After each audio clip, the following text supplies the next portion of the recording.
हरियाली अमावस्या।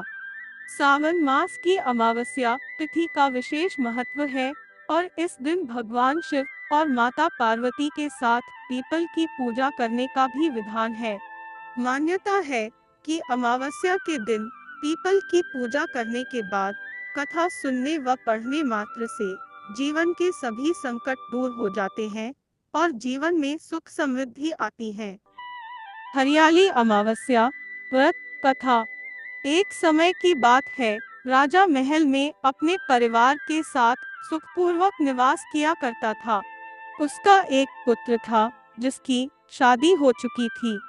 राजा की पुत्र बहू ने एक दिन रसोई में मिठाई रखी हुई देखी तो वह सारी मिठाई खा गई। जब उससे पूछा गया कि सारी मिठाई कहाँ गई तो उसने कहा, सारी मिठाई तो चूहे खा गए। पुत्रवधू की यह बात चूहों ने सुन ली और वे इस गलत आरोप को सुनकर अत्यंत क्रोधित हुए। इसके बाद उन्होंने राजा की बहू को सबक सिखाने का निश्चय कर लिया। कुछ दिनों के बाद महल में कुछ मेहमान आए।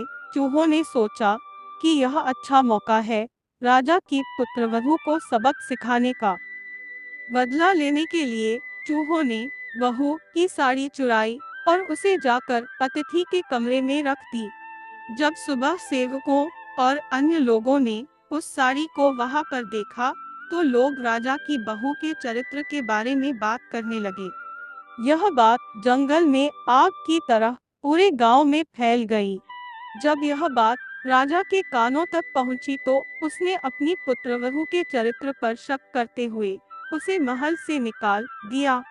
राजा की बहू महल से निकलकर एक झोपड़ी में रहने लगी और नियमित रूप से पीपल के एक वृक्ष के नीचे दीपक जलाने लगी।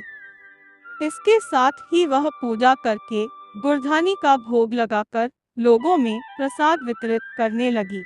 इस प्रकार कुछ दिन बीत जाने के बाद एक दिन राजा उस पीपल के पेड़ के पास से गुजरे जहां उनकी बहू हमेशा दीपक जलाया करती थी।